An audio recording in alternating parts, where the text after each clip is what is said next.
when I left Christianity and fundamentalist religion, I noticed how churches teach parents to prioritize abstinence, sex ed. If you've ever grown up in what we call purity culture and abstinence only education, it became very popular under the Reagan administration, so most of the 80s. If you Google like credible studies, you'll notice that sex ed classes that focus and prioritize abstinence only do not delay sexual activity. It does not keep kids safe. And kids who grow up, maintain, and teach their own kids abstinence-only education, you increase your chances of getting an incurable disease and not prioritizing consent. So, if the world knows that abstinence-only sexual education is a bunch of bullshit, why do religious and conservative areas and communities, why do they still support it? Because the unfactual information, the statistics, don't matter if you have religious beliefs. Because the extreme versions of religion, if they believe that God can cure any disease or cancer, they will probably just pray instead of getting life-saving cancer eradication. And this is important. When your beliefs are more important than keeping someone safe, educated, and introducing critical thought and accountability, you're creating an environment and a society that prioritizes purity over consent. And we've talked before how communities that believe in God consistently avoid accountability, avoid lowering pregnancy. When you're taught that your beliefs are more important than any other factual statistic or education or academics, you're creating a situation where instead of going to medical professionals who could save your life, you rely on faith that has never cured cancer, ever. How many people have died? How many kids have perished? How many parents have gone to prison for manslaughter because they did not get their kid help when they were told to get help? How many children, teenagers, kids have contracted HPV and AIDS or even curable STIs? All of that could be avoided if parents actually cared about the ongoing expectation and accountability. If you love your kids, you will teach them about safe sex. You will teach them about condoms. You'll teach them about consent. Because anything less than that is parental negligence. And I think it's very fitting to sue your parents or be emancipated if your parents are responsible for you getting a disease that they knew could have been prevented. And this is why it's so tragic.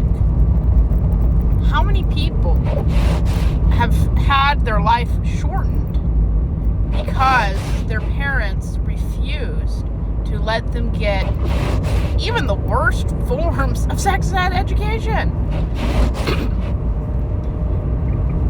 Academics were forced to teach kids about sexuality because parents refused and don't consistently teach their kids factual and proven sex education.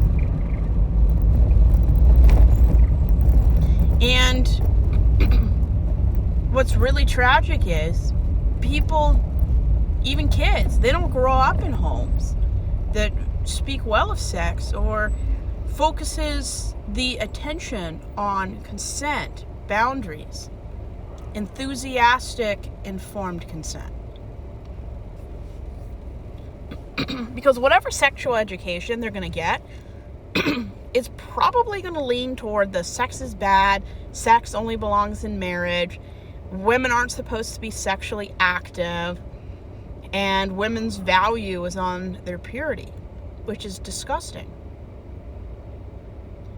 Everyone should feel safe in their own skin. My parents never talked positively about sex.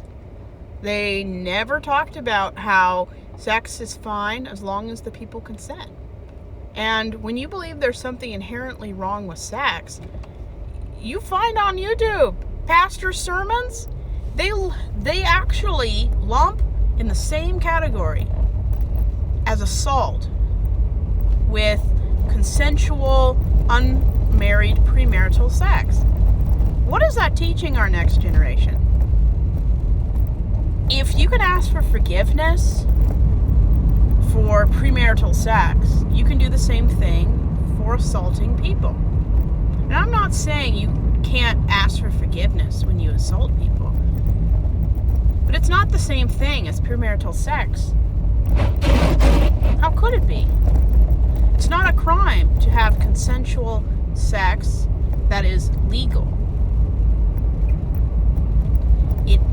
It's not a crime to be with someone you don't plan on starting a life with, or have an untraditional or a different route kind of relationship.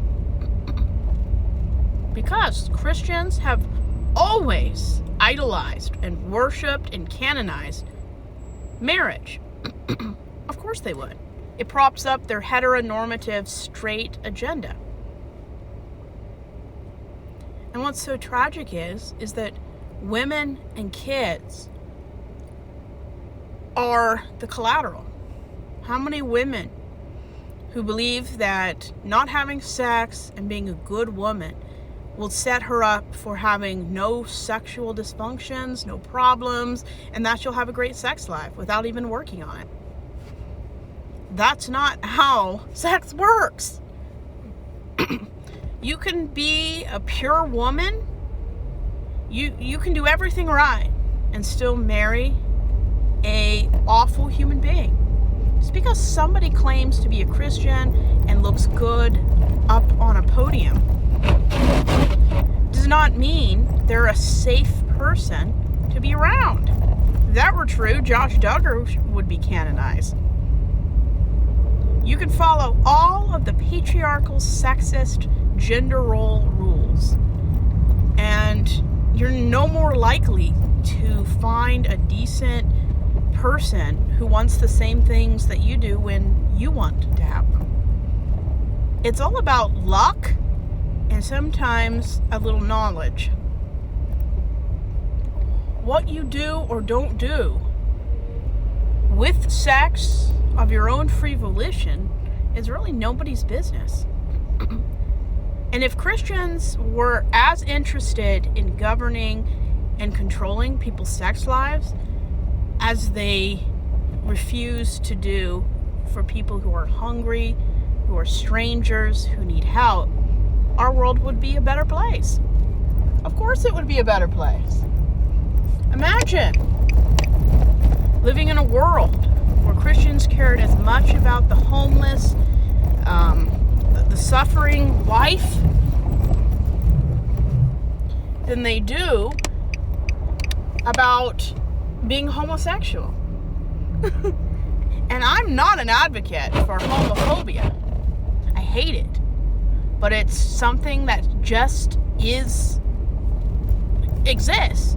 There's not much you can do until you start teaching kids that you are not your sexuality. It's just a part of who you are. And if you can't talk about all types of orientations and sexuality, as long as it's legal and consensual, there's nothing wrong with that. Now, there are age appropriateness, of course. I don't believe 14-year-olds should be having sex. But if they are going to do it, make sure it's in your home under parental supervision where people can be safe, not somewhere where you don't know where they are doing it with God knows who. There is a time, an age, that is just not safe to do it. But I didn't get that kind of education. I just didn't. My family made it pretty clear that I wasn't supposed to do it. And they never really taught me what I needed to do in a positive way. Women's needs in abstinence-only education are not prioritized. And in a lot of books written by Christians, it's completely erased. And this is what's so sad. Women go their entire lives thinking that sex is something men enjoy, and women just give it because that's what God says happens. They lose their entire lives. They spend their entire lives believing that they have to have sex, that if they don't enjoy it, that's normal, and if you do enjoy it, you're not natural. And what about the 1 to 3% on the planet that don't even want sex, or want sex in a different way? Asexual, aromantic people. What about them? Well, they don't exist in Christianity. They just don't. I never once heard about anyone that wasn't cis heterosexual and extremely boring. And I'm not saying you're boring if you're heterosexual. I'm saying the only time somebody was talked about was people who were so sexually repressed they were unhappy. And why in the world would I want to become a sexually active cis heterosexual woman? They have the least satisfaction for life, sexuality, and marital enjoyment. So, I like being single. I have a better sex life than married Christians do. And it's tragic, absolutely tragic, that women, their entire lives, their sexuality is villainized, and that kids don't get factual, helpful tips and education when it comes down to sexuality. And I think it speaks a lot about your religion when there's as much divorce and STDs in Christianity as there is outside Christianity.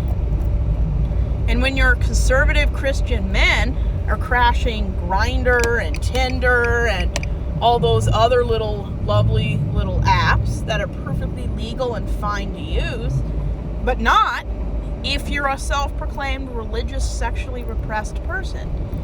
If you use something that you tell other people not to use, that makes you a hypocrite.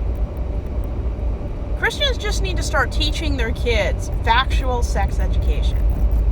It lowers STIs, it lowers sexual assaults. Stop putting all of this priority on top of purity and abstinence, because none of those things have ever made anybody feel as safe as if you actually teach people what's good for them, what's safe, what is medically been found to actually help issues, to resolve problems, and to embrace who you really are. And if you can't teach kids that asexuality exists and that gay people actually are in the world, don't have kids.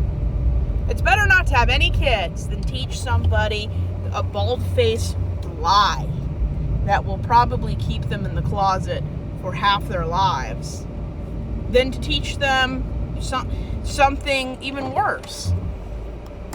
And if you're not going to give your kids the bare minimum of education for sex and sexuality, orientation, being gay, you have no business having kids. You have no business being married. Even though Christian women actually believe overall that that's the only reason a woman exists, to push out children and to be her husband's dildo. I met very few to none women who were cis heterosexual, married, and were happy, fulfilled, and satisfied when it came to their dreams, their life, their marriage, their sexuality. They were so repressed. No wonder the men they married were just awful, because they believed the lie that if you play by patriarchal rules, you do what a woman's supposed to do, you don't do certain things, you do these other things, that you're going to find a good man, have a good life, and be the most boring, toxic version of heterosexuality possible. They realize that doesn't give you a free pass. When 1 out of 3 women who grow up in high control religions like Christianity are 3 times more likely to develop a sexual issue.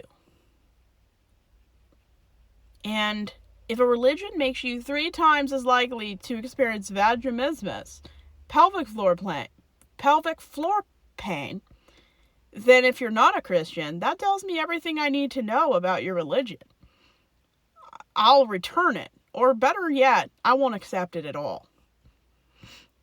People who lean more toward atheistic or non-organized religions are happier. They're more fulfilled. And the more far away you are from the toxic versions of heterosexuality, the happier and more sexually satisfied people are. Statistics prove that. They've done tests at Stanford and Johns Hopkins and all of the big hospitals. People who aren't traditional married hetero people are just happier. They're more fulfilled. They're less hypocritical. Now, that's not to say they're not homophobic, because there is a homophobic problem in the gay community.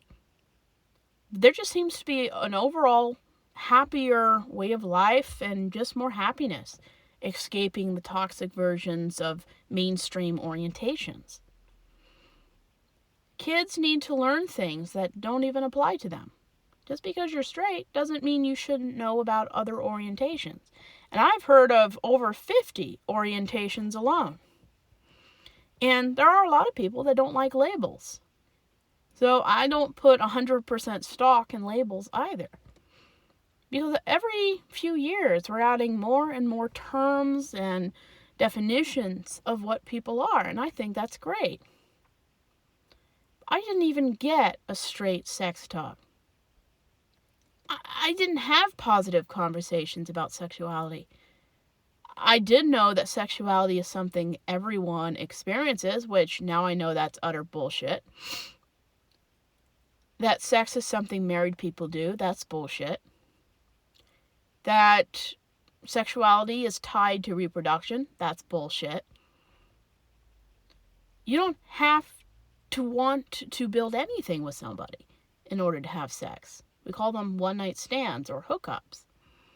If something long-term comes out of a hookup, that's fine. If nothing comes out of it, that's fine too. Find people who want the same things you do at the same time you want them, or somewhat compatible time period, and stay with those people.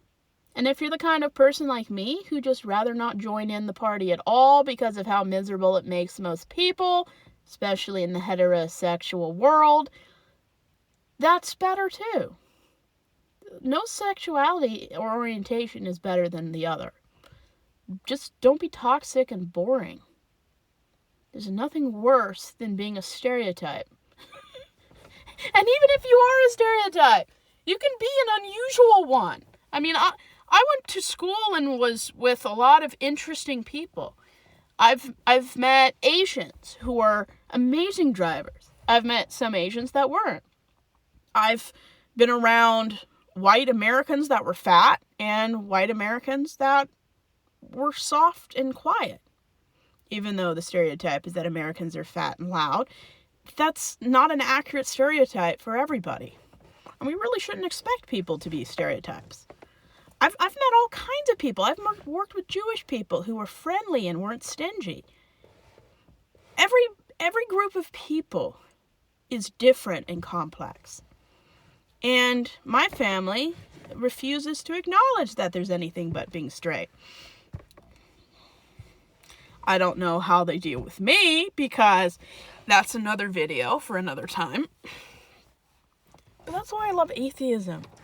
I listen to Christopher Hitchens and all kinds of people. Stephen Fry and Richard Dawkins. Some of the most famous atheists of the last 300 years.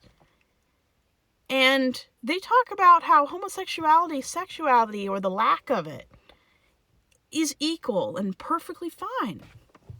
Just stop expecting everyone to fit into one type of person, one groove.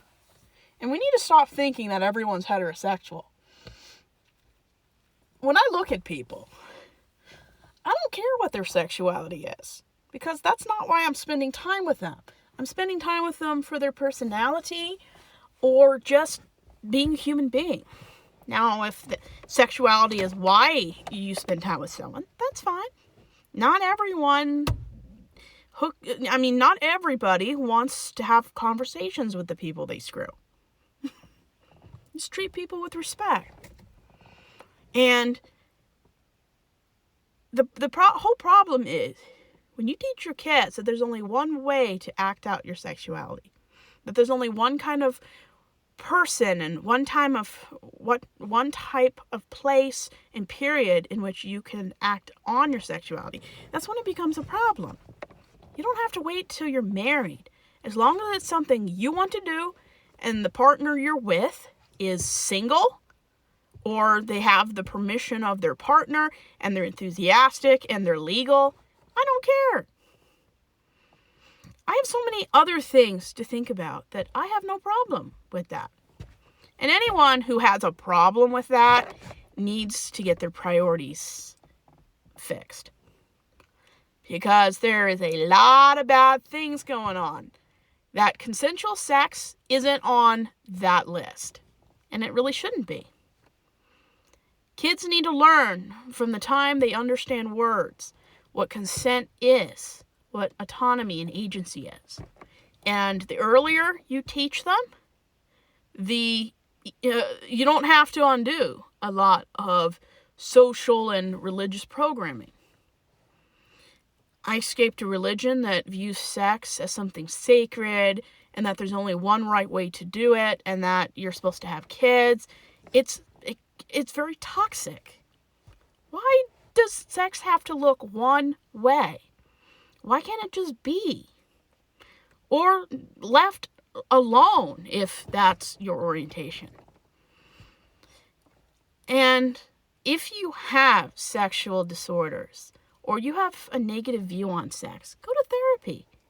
Get educated and learn about the things you don't understand or have a wrong impression of. I've had to unlearn so many things. It's astounding how ignorant my environment and religion was. And they still are. My own roommate does not believe in bodily autonomy. My family does not believe in consent. And most likely, they think that if you get married, that's consent. That's not consent. Because all 50 states says that being married does not constitute consent. But yet, there are Christians and religious people out there that still believe that marriage is a consent. That if you get married, you can't retract it. That's not love. That's not sex. That's abuse.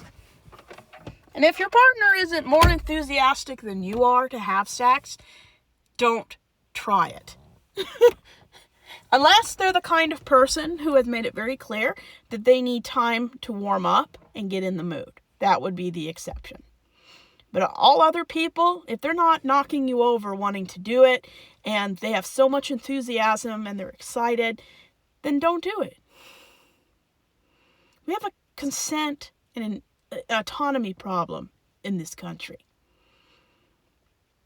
We shouldn't have to hold people accountable every single day, multiple times a day, because they just can't get it. And I've learned in therapy that everyone understands consent. Everyone, including bugs, understands consent. They just don't want to do it. That's the difference. It's simple. If the person you find attractive doesn't want to do something, it's off the menu. Find a different way to be vulnerable and emotionally and physically connect. And honestly, if sex is the only way you physically and emotionally connect, you need to put the focus somewhere else for a while. Because physical touch should not just be sex. Emotional vulnerability should not just be sex. And for a lot of asexual and aromantic people, it has nothing to do with their intimacy, which is perfectly fine. Personally, I think life is a lot less complicated without sex. And just live the life you want. Teach your kids to find out what orientation, sexuality they are, and to constantly learn about their body. Because women who understand how their body works, knows what they like, and can advocate for themselves, are less likely to be hurt, targeted, and abused. Because if you can stand up for yourself, advocate for yourself, and you understand what consent is and what it's not, and you're more likely to find good partners because you can recognize the difference, it makes life much safer.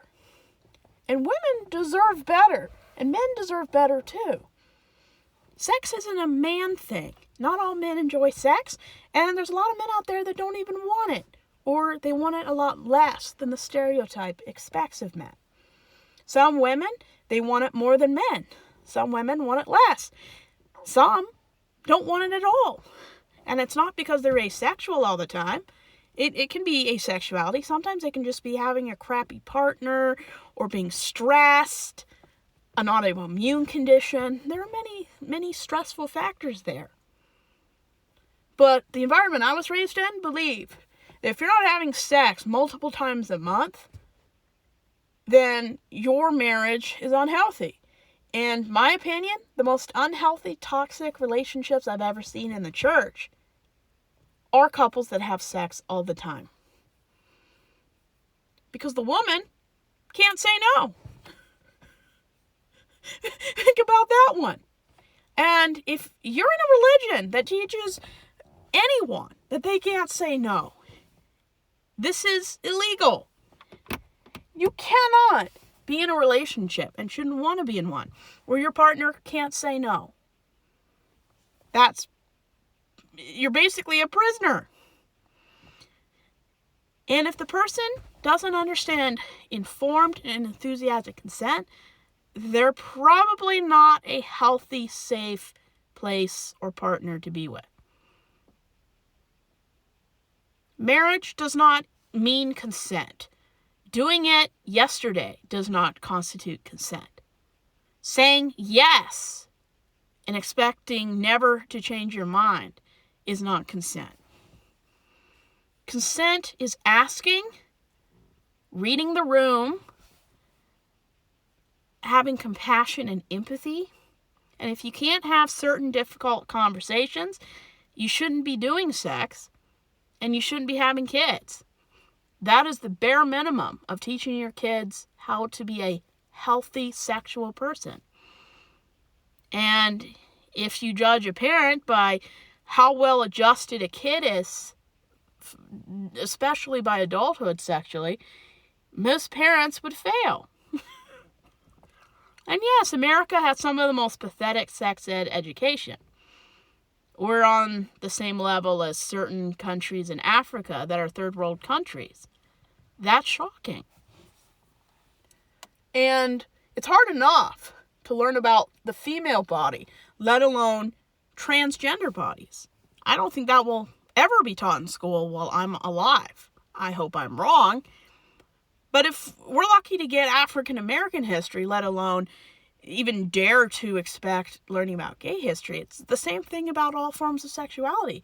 There are states in America, Florida is one of them, where you can be arrested for teaching a kid about being anything but straight.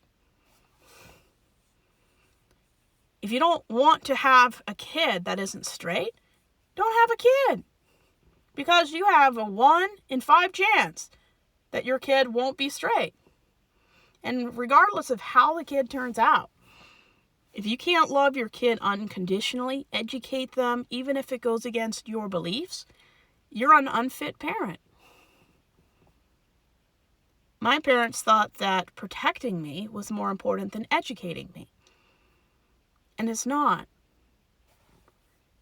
And I've made videos on the reasons why it's not good to not educate your kids. Luckily, I didn't act out sexually because I wouldn't have known how to protect myself, how to advocate for myself, and how to be a safe, consenting partner. And if that's how Christianity prepares girls and boys for sex, that is scary.